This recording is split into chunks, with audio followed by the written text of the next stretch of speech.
This is such a good question. Thank you for asking, and I'm sorry that I didn't include that in the video that you commented on. I think I ran out of time. So yes, I had Candida parapsilosis that my doctors just kept throwing diflucan and boric acid at me for almost a year. So rare yeasts like parapsilosis, also glabrata, tropicalis, I think, they are notoriously, like, it's documented that they can be azole resistant. So the medication that helped me was oral nystatin. I took oral nystatin 3 times a day for over 2 months. And then I stopped and the yeast came back again, and that's actually when I got it cultured. And then I went back on it for 2 months. I really recommend oral nystatin. For me, I had no side effects, no contraindications. It did not irritate my vulva or vagina, obviously, because it wasn't going down there. I think if you have vaginitis, vulvodynia, and you have compromised skin, it's best to try to avoid products down there unless you really can't help it. And as my doctor at the time said, that the yeast is coming from the digestive tract. Ultimately, that's where it's coming from. And so oral treatment can be the most effective anyway for that.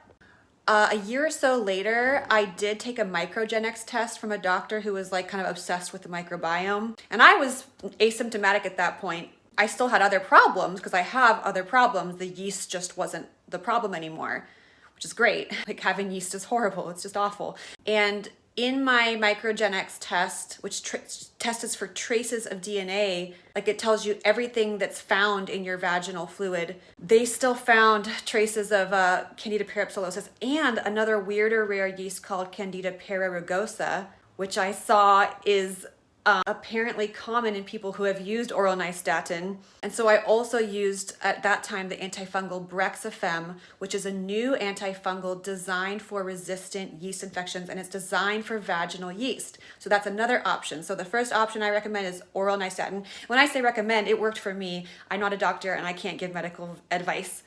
And then the other one that I used was Brexafem.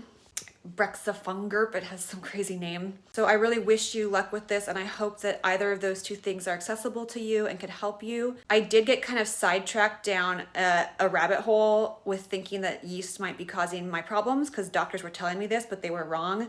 I also tried gentian violet, which is a chemical that stains your skin purple.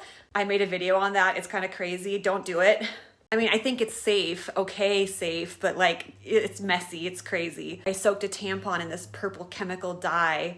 I also went really hard on the kefir and probiotics at one point because I was so distracted by this, like, I have this resistant yeast, when it was no longer really the problem. And I got cytolytic vaginosis. Just a couple warnings there.